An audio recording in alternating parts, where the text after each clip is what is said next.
감사합니다. 오늘 많은 분들이 들으셨어야 되는데 오늘 이 귀한 찬양을 많은 분들이 못 들으셨네요. 내가 오늘 비밀을 알았는데 우리 레인보우 싱어즈에서 남자가 4명이 모이면 손유리가 온전해집니다.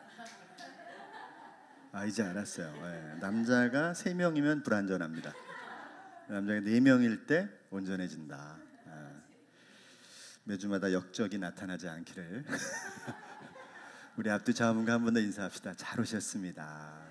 반갑습니다. 네, 오늘 월 말이고 그런데 뭐 바쁘신지 다들 많이 못 오셨네요. 네, 교회에 많이 누가 못 오고 이런 상황이 있더라도 여러분 마음에 조금 더 낙심하거나 절망하지 않기를 바랍니다.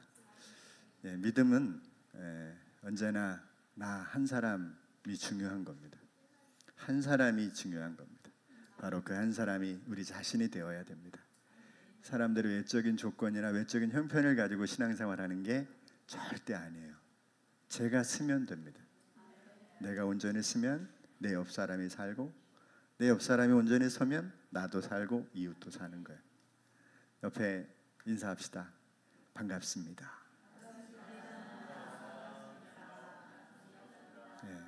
그러면서 이렇게 이야기해서 당신은 축복의 사람입니다. 시작. 당신은 축복의 사람입니다. 당신들 때문에, 당신 때문에 내가 여기 있습니다. 여러분 이게 얼마나 귀한지 몰라요. 세상 어디 가도 여러분 하루 종일 아침부터 집에서 나와서 여러분이 목적하는 목적지에 갈 때까지 누군가가 여러분에게 그런 소리를 한 사람도 해주나요? 안 해줍니다. 일주일 내내 그런 사람이 없죠. 다 날 잡아먹으려고 하는 사람이 많은 것처럼 보이죠. 그러나 그래서 여러분 우리 믿음의 공동체가 그래서 중요해요. 온 마음이 이게 내가 당신의 마음이고 우리 가족의 마음이고 그런 것입니다. 저녁에 급하게 전화가 왔는데 급한 전화가 아니더라고요. 사실 그분은 인고의 시간을 지난 후에 저한테 전화를 하셨더라고요. 여러분들 아마 아실 건데 우리 박승필 집사님이라고 옛날에 우리 와서 막 찬양도 하고 애들하고 같이 예배드리고 거기 아이가 건희잖아요. 건희 기억나세요? 예, 하도 오래된 사건입니까? 같이 야외 예배도 가고 그러고 막 말춤 추고 이랬던 기억이 난 지금도 새로운데 이 아이가 다 컸는데 아빠가 집에 있는데 쿵 소리가 나서 가보니까 아이가 이게 갑자기 이게 원인을 모를 이게 정신을 잃은 상태가 벌어진 거예요. 그 병원에서 아직 결과를 못 찾았습니다. 이게 뇌전증인지 아니면 뭘 이유인지 몰라요. 근데 이 아이가 그냥 그 자리에서 정신을 잃고 쓰러졌는데 턱으로 앞으로 그대로 쓰러졌어요. 뇌진탕이 오고 그리고 뇌출혈이 벌어졌습니다. 그 집에 아이가 하나예요. 모든 걸 잃었습니다. 다행히 아이는 깨어났고요. 지금도 계속 병원 안에서 몇 번씩 이렇게 경기를 하고 이렇다고 해서 아직도. 근데 이 집사님이 한 달 내내 그 막 고민 가운데 있다가 갑자기 어저께 와 이건 기도가 필요한 이야기다. 기도가 필요한 사건임을 그제서야 한 달 만에 정신이 번쩍 들더래요. 그래서 저한테 전화하셨어요. 목사님 기도해 주세요. 여러분 이 소중한 시간에 제가 이 이야기를 나누는 건 같이 그분을 기억하는 분들 기도해 주십시오. 사람이 살아나는 건 우리 하나님의 은혜라고 저는 생각해요. 그 일을 위해서 아버지의 믿음을 다시 세우신 것 같아요. 그래서 뭐 젊은 사람이든 나이가 든 사람이 없어요. 지금은 뭐 작업하는 게 대부분 앉아서 PC에서 움직이는 작업이 굉장히 많거든요.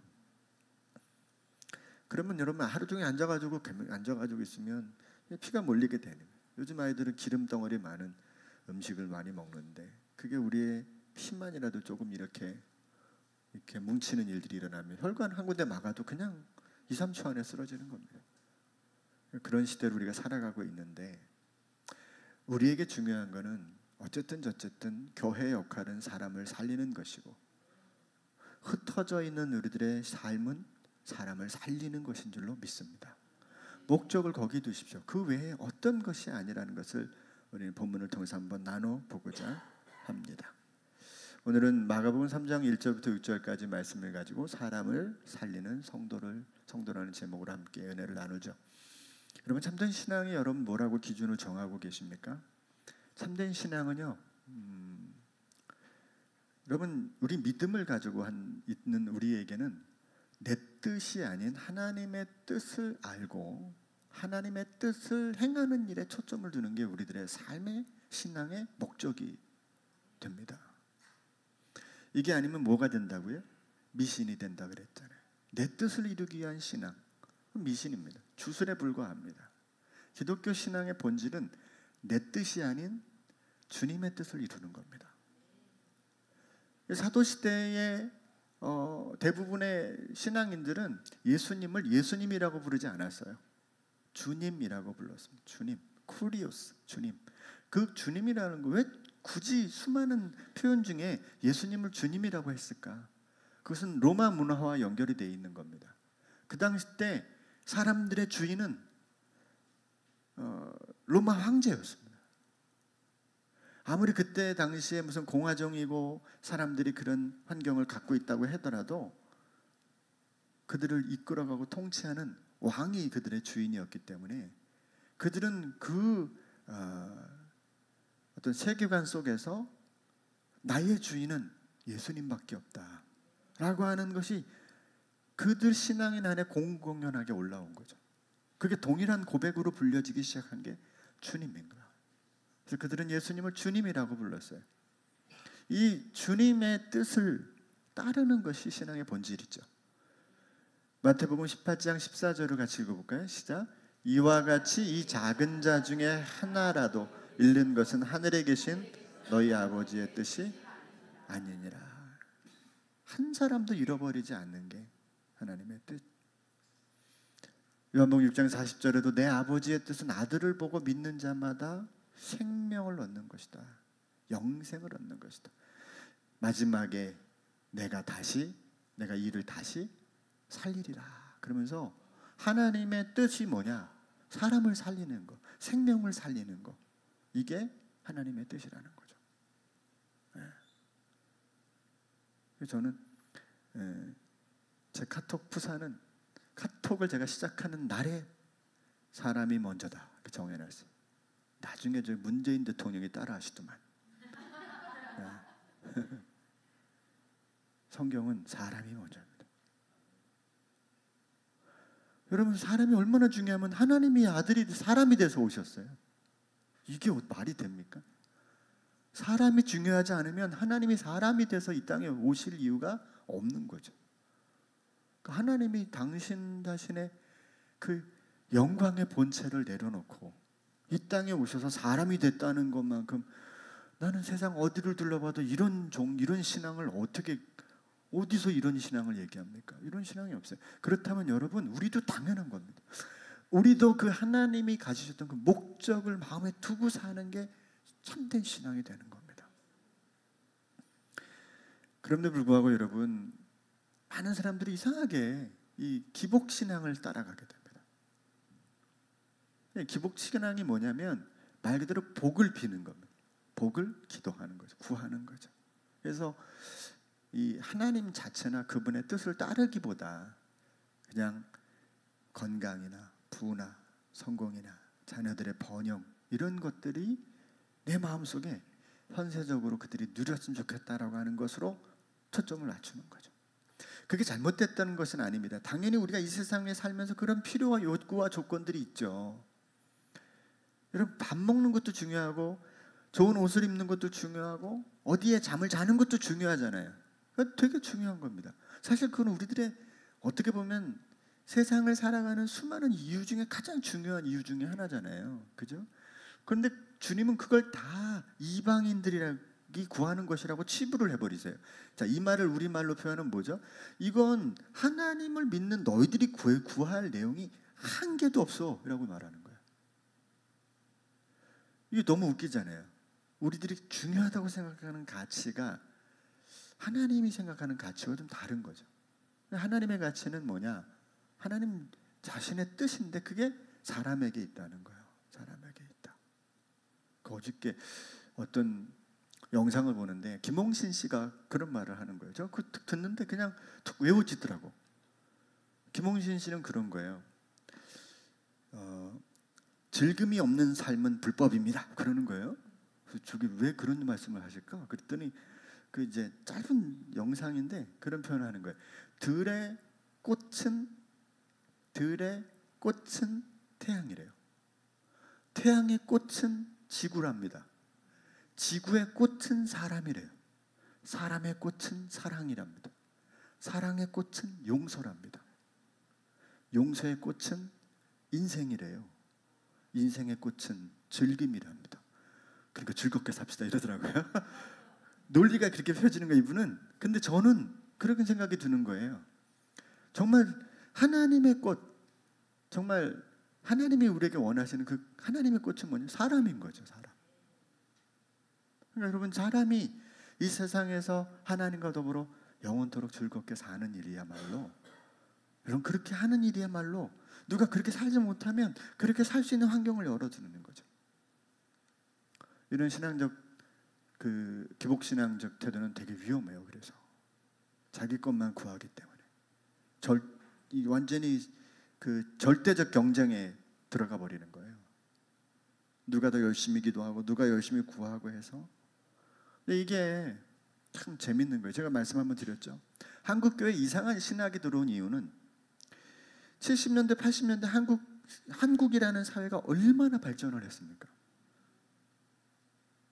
1905년, 1970년 이럴 때 서울 이렇게 사진들 보거나 이렇게 보면요, 야, 진짜 우리가 저런 시대에 사는 거죠. 와, 진짜. 1905년도 사진, 서대문구 사진을 제가 봤는데 깜짝 놀랐습니다.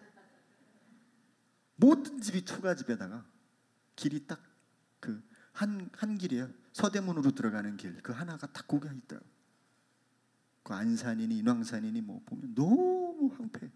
그게 불과 100년 좀 넘어서 이렇게 세상이 발전해서, 물론 이건 모든 세상이 그렇게 발전한 게 아니고 대한민국이 특별히 그렇게 발전했죠. 그렇게 엄청난 성장과 발전이 세상에 있었지만, 그러나 여러분, 우리가 진짜 바라봐야 될 것은 외적인 성장이 아닌 거죠. 오늘 저와 여러분들이 정말 이 세상에 가져야 될 참된 가치가 무엇인지 한번 더 생각해 보았으면 좋겠습니다. 첫 번째 이제 생각해 보고, 주님이 안식일에 대해서 가르치는 사건입니다.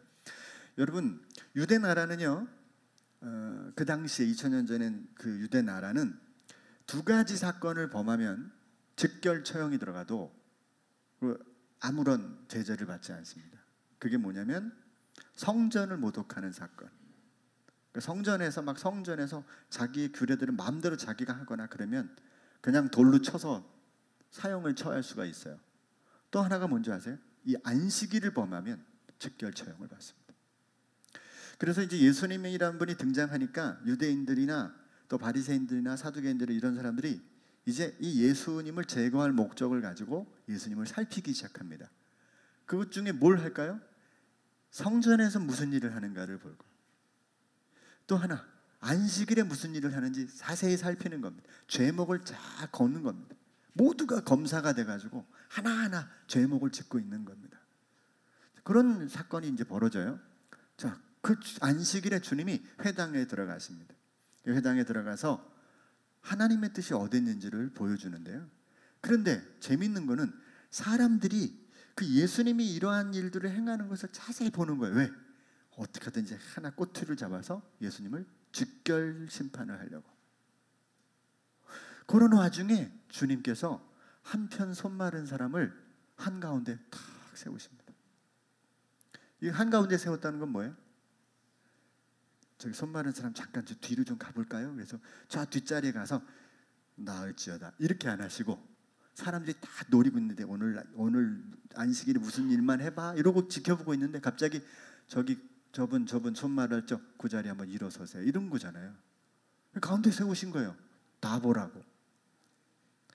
그러니까 안에 세워서 그 사람들에게 질문을 시작하시고 그 사람들에게 스스로 표적이 되시고 그리고 그들의 태도에 주님이 분노하시는 장면이 등장하는 거예요. 자, 한번 볼게요.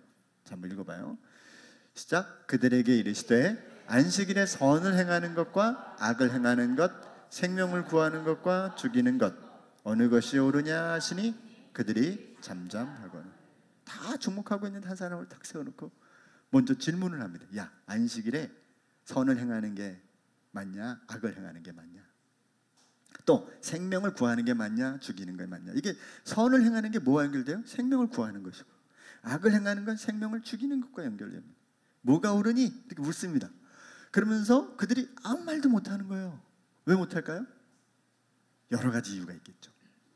지금 저 양반이 지금 빨리 고쳐야 되는데 이러고 있던지, 여러분 이게 말이나 되는 얘기입니까? 고쳐야 되는 데를 지금 기다리고 있는데 그걸 표적 삼는다는 게 말이나 되는 얘기냐고. 근데 그들이 지금 이러고 있는 거예요. 되게 웃기죠? 그들의 마음의 완악함을 탄식하사, 마음의 완악함을 탄식하사 노하시면서 주님 화를 내셨어요. 굉장히 분노하셨습니다. 표현상. 그들을 둘러보시고 그 사람에게 이르시되 내 손을 내밀라 하시니 내밀매 그 손이 회복되었더라. 말이 안 되는 얘기입니다. 내밀라, 근데 이게 어떻게 내밀어져요? 말는데 내밀라, 근데 내밀렀대. 그러니까 이미 내미는 과정에서 치유가 일어났다는 얘기죠. 자, 주님은 자신을 노리는 자들에게 스스로 표적이 되는 일을 거부하지 않고 아예 표적 속으로, 문제 속으로 들어가셨습니다. 그 갈등 속으로 들어가셨습니다. 자신을 표적 삼아 그래 나를 잡아 죽여라, 그런 자리로 아예 자신을 내보내시고 있다는 것을 보이게 됩니다. 일의 결과는 두 가지 양상으로 나타나요. 어떤 양상으로 나타나냐면 하나는 주님으로부터 그 사람이 손마름이 해결됩니다. 진짜 안식을 경험하게 돼요. 여러분 이 사람은요 안식일이라고 하는 과정에도 성전을 못 가요. 손이 부정한 사람이니까, 손이 아프니까. 왜 손이 말랐을까요? 이건 아마 대부분 뇌졸중 환자였을 것이다라고 얘기해요. 몸에 뭔가 뇌경색이 왔던 뇌출혈이 왔던 몸이 안 되는 거지. 한 손이 움직여지지 않는 사람, 이 성전에 못 들어갑니다. 안식일이 무슨 소용이 있어요? 이 사람에게 예배할 수 없는데. 사람을 자유케 하고 사람에게 참된 안식을 준다는데 안식일마다 힘든 거죠. 마치 여러분 북한에서 이북 땅에서 내려왔던 실향민들은 명절이 되면 속상해지는 거잖아요. 평소에 가만히 있다가 명절만 되면 더 속상해지는 거예요. 못 가는 게 더 현실적으로 다가오는 날이니까. 이 사람은 안식일이 돼도 매주 안식일을 경험해도 그런 일을 경험할 수 없다니 이 사람 마음속에 무슨 믿음이 있겠습니까? 하나님에 대한 원망이 있을 수도 있고, 하나님은 나를 버리셨구나, 그런 생각하지 않았겠어요? 근데 이 사람이 주님으로부터 그 안식일에 생명을 얻었어요. 인생의 새로움이 출발하는 놀라운 사건이 이 개인에게 일어난 거예요. 근데 이 사람이 이 엄청난 사건이 일어났는데 싹 사라지고 오히려 그 일을 핑계로 주님을 죽이고자 하는 야합이 본격적으로 나타나고 있다는 게, 이게 참 생각해 볼 이야기입니다. 왜 제가 이 말씀을 드리느냐, 여러분 공동체가 사람을 경시하는 일은요 도덕 불감증을 넘어야 돼요. 도덕 불감증 정도가 아니에요. 그 자세한 생명 중시 사상에 대한 건 주보 3페이지를 꼭 보시기 바랍니다. 나중에 집에 가셔서 읽어보시면 됩니다. 여러분 세상이 생명을 경시하는 일들이 얼마나 많이 일어납니까? 그죠? 지금 우리 그런 세상이 되어 있어요. 누가 죽었다고 해도 눈 하나 깜짝 안 합니다. 그저 내 자녀나 내 가족이 그랬을 때 아프지, 내 공동체 안에 있는 우리야 서로 아프지, 그 외의 사람들은요. 저 언제도 말씀드렸잖아요. 60년대 70년대 이때는 아이가 세발 자전거 타고 집 앞에서 놀다가 자빠져도 신문에 나더라고. 신문에. 지금은 뭐 수십 명이 죽어도 사람들이 그걸 보고 눈 하나 깜짝 안 하는 시대. 60년대 우리 지호가 이 사건이 일어났으면 지금 한국일보 일면터에 날 수도 있어요. 여러분 저는 이 신앙의 불감증이 너무 큰 것 같아요. 이걸 우리는 벗어나야 됩니다. 여러분 예배 드릴 때도 그래서 뭔가 예배 안에 그 예배 형식 안에 이렇게 안 갇히셔야 돼요. 그 안에 머무르시면 안 돼요. 자꾸 거기 형식 안에서 나오셔야 돼요, 스스로. 그래서 자꾸 주님이라는 이 본질 안으로 자꾸 들어가셔야 돼요. 주님, 주님이라고 여러분 자꾸 외치시고 부르시고.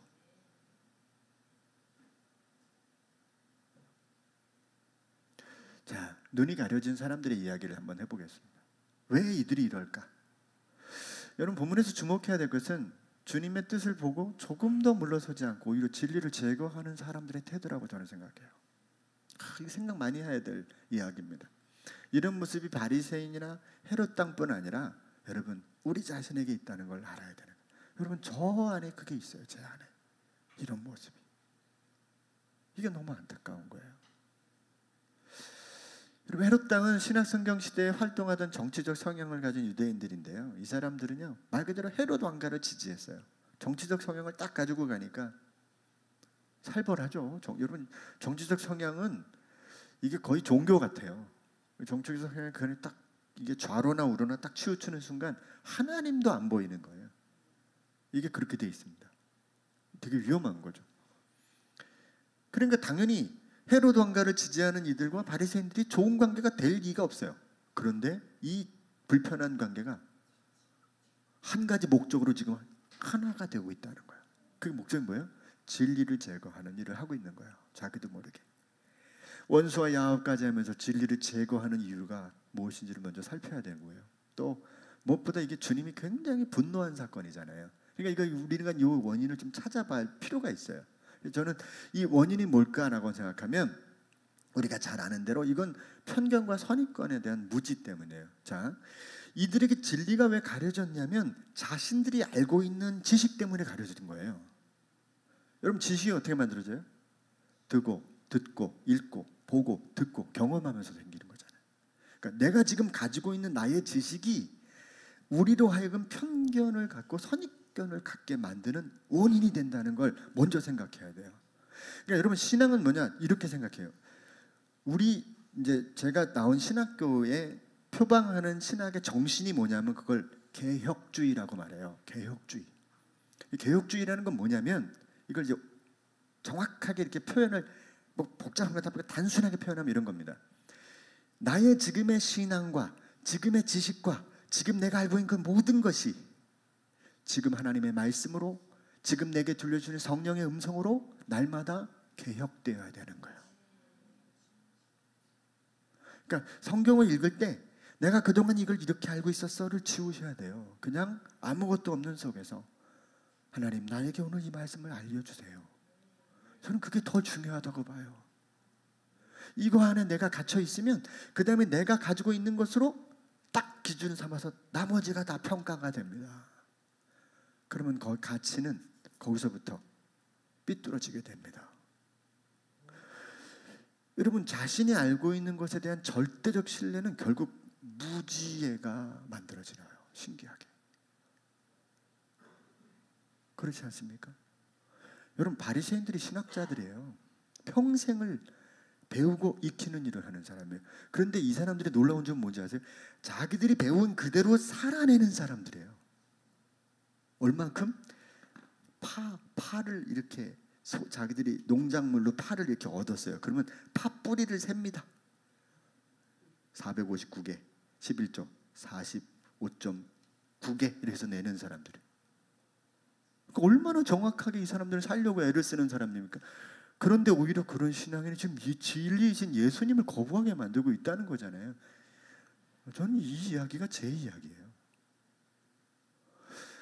여러분 왜 이들이 이랬을까? 지금 예수님은 자신들이 지금까지 배우고 익혔던 것과 다른 걸 말씀하고 다른 행동을 하고 있으니까 못 받는 거예요. 이게 이들에게 있어서 선입견의 결과로 얻은 진리를 찾지 못하는 이유라는 거죠. 여러분 이건 단순히 진리의 문제가 아니에요. 내가 어떤 것을 받아들이게 되는 방식도 이와 같습니다. 내 것을 고집하는 순간 나는 그 방식을 가져올 수가 없습니다. 근데 그게 떡볶이 만드는 방법이라면 그냥 뭐 오늘은 간장 떡볶이 만들어 먹지 뭐 이러면 되지만 그게 나의 생명과 연결돼 있고 누군가의 생명을 살리는 일이라면 이게 얼마나 안타까운 일입니까? 두 번째는요, 여러분, 손실 회피라는 건데요. 로스 아버전이라고 말하더라고요. 이게 뭐냐면 두려움에서 오는, 이게 무슨 경제학 용어 중에 하나랍니다. 사람이 어떤 거냐면 이제 100원을 버는 것보다 100원을 잃어버리는 고통이 2배, 3배 크다는 거예요. 그러니까 얻는 이익보다 잃어버리는 고통이 크다는 거예요. 그러니까 지금 바리새인들은 기득권이고 자기들이 가지고 있는 어떤 위치와 사회적인 자리가 있는데 이걸 가지고 있는 것에 대한 기쁨이 아니라 이걸 빼앗길 것에 대한 두려움이 지금 자기들이 이걸 보존하고 있는 것보다 몇 배나 크다는 거예요. 두려움은 곧 욕심과 연결되어 있죠. 그러니까 지금 바리새인들이 왜 이러냐면 진리나 지금 자기들이 믿은 하나님 이거는 안 보이는 거예요. 뭐 때문에? 지금 자기들이 가지고 있는 그것을 빼앗길 것에 대한 손실에 대한 두려움이 있는 거예요. 내가 가지고 있는 지금까지 난 이렇게 살아왔는데 마치 내가 저 방식을 따라가면 내가 부정될 것 같은 두려움, 이런 거죠. 이것 때문에 내가 손해날 것 같은 두려움. 내가 지금까지 가져왔던 명성과 난 지금 이 교회에서 이 목사로 지금 이렇게 왔는데 사람들이 날 존경하고 날 사랑하고 나를 지지해주고 격려해주고 있는데 목사님 그 문제가 있습니다 라고 얘기하면 제가 그것 때문에 이거를 안 뺏기려고 아닙니다, 내가 맞습니다 라고 목 세우고 얘기하는 것과 똑같은 얘기예요. 근데 우리 속에 그게 있다는 거예요. 제 안에 그게 있다는 거예요. 자신이 가지고 있는 가치 있는 것들을 잃어버리고 싶지 않은 두려움, 지키고 싶은 욕심에서 나온 행동이 이것이 만들어질 수 있다는 거예요. 여러분, 우리가 신앙의 본질 안으로 들어가려면 이 부분을 좀 극복할 필요가 있습니다. 좀 어렵죠? 마지막 하나만 더 하고 마칠게요. 자, 그럼 사람을 살리는 삶에 대한 내용은 저는 3가지로 오늘 본문을 좀 이야기하고 싶은데요. 첫째는요, 우리가 모두 부족하다는 것을 먼저 좀 인정하고 살았으면 좋겠습니다. 내가 가지고 있는 믿음, 내가 가지고 있는 신앙, 내가 가지고 있는 지식, 내가 어렸을 때부터 교회 와서 성장하고 지금까지 교회 안에 머물렀던 일들, 이런 것들 다 어떤 기준처럼 내가 가지고 있는 것들에 대한 부족함을 스스로 인정할 필요가 있다는 거예요. 이게 너무 중요한 이야기입니다.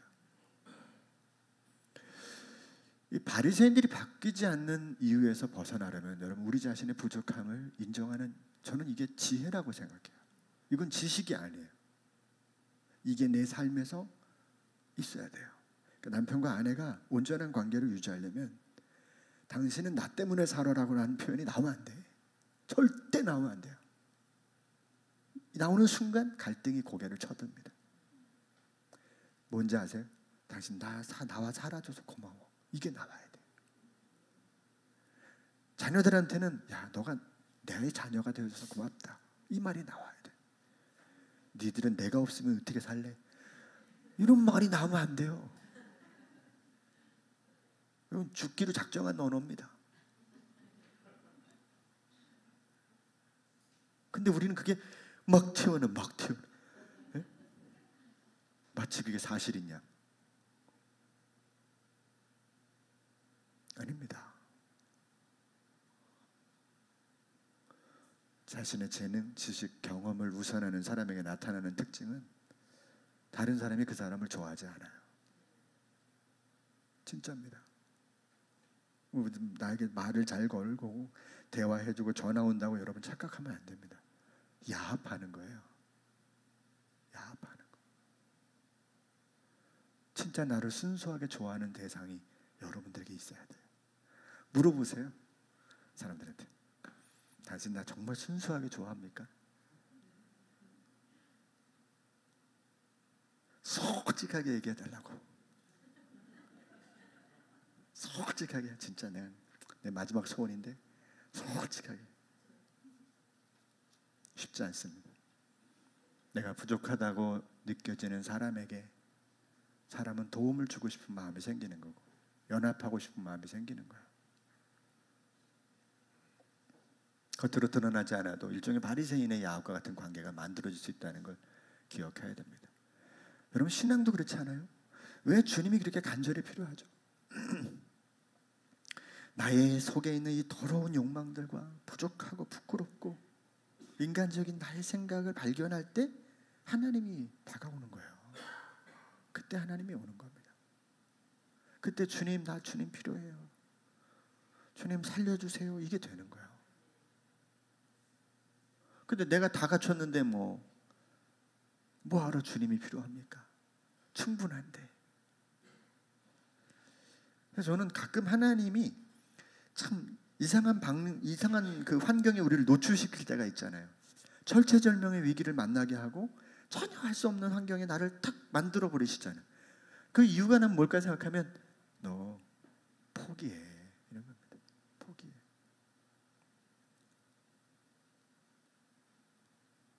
이게 되게 중요합니다. 우리에게 이 본질 안에 들어가는 일들에 나의 부족함을 인정하는 것. 자, 두 번째는요, 완전하신 하나님의 뜻을 그래서 계속 구하고 찾아야 됩니다.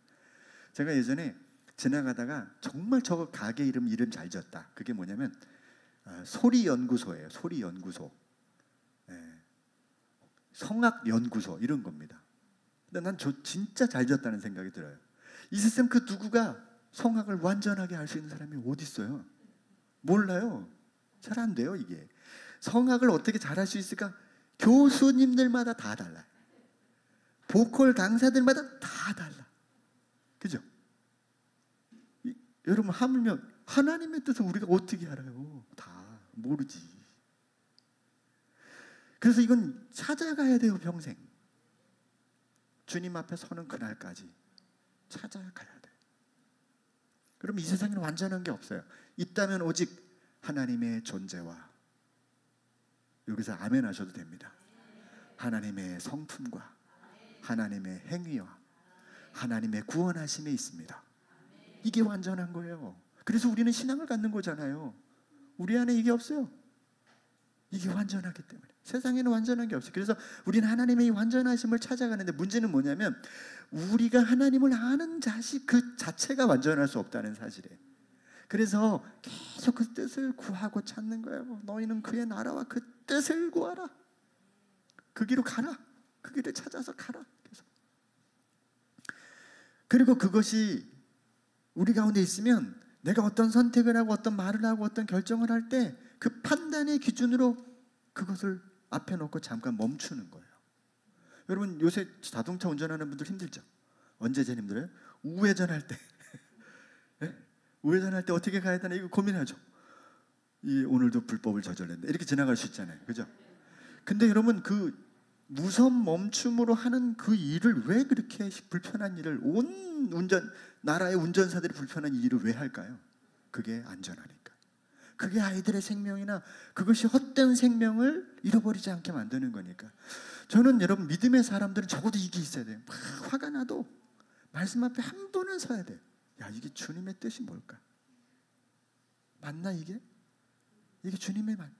이게 없이 그냥 훅 지나가는 순간 대명이 깔려 죽는 겁니다.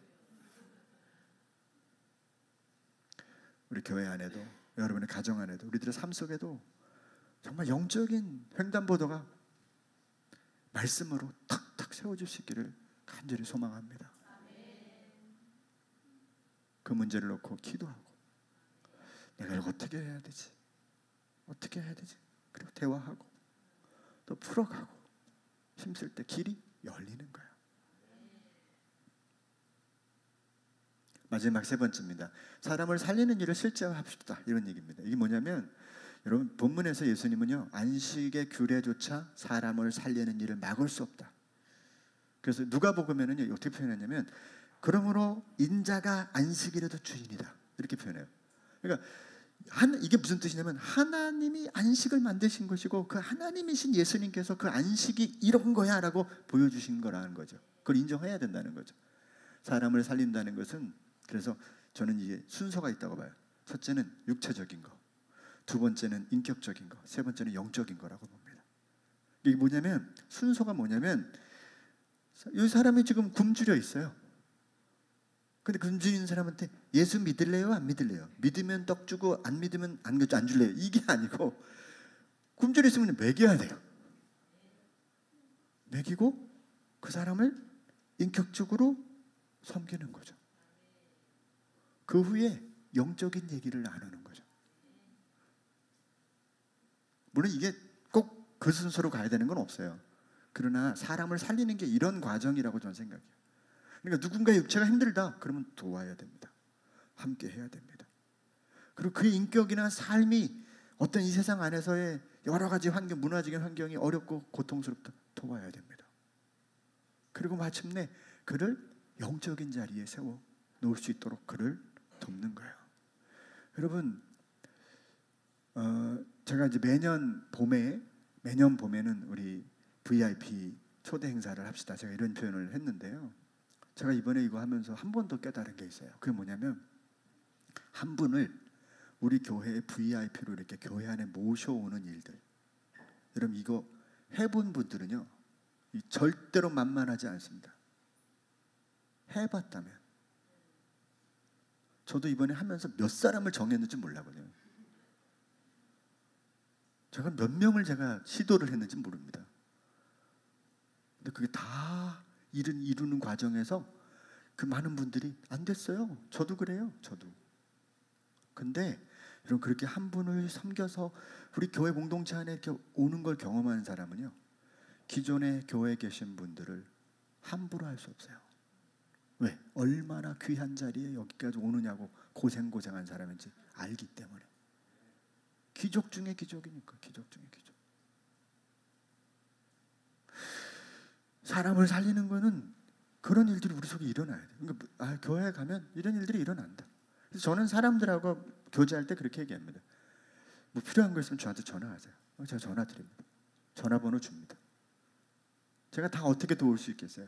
근데 어떤 환경이 생기면 제가 할 수 있는 일을 합니다. 저랑 연결되어 있는 분들이 함께 할 수 있는 걸 합니다. 그리고 우리 교회도 이런 분들이 많이 있어요. 이게 사람을 살리는 실제적인 일인 겁니다. 이게 삶에 있어야 됩니다. 그 어떤 교리도 어떤 윤리도 사람을 살리는 일보다 앞서면 안 되죠. 왜? 그 일을 위해서 예수님이 오셨기 때문에. 사람을 살리며 살아가기 위해 우리 모두 힘을 다했으면 좋겠습니다. 기도합니다. 하나님 고맙습니다. 우리의 인생에 사람을 살리는 일이 얼마나 중요한지를 돌아봅니다.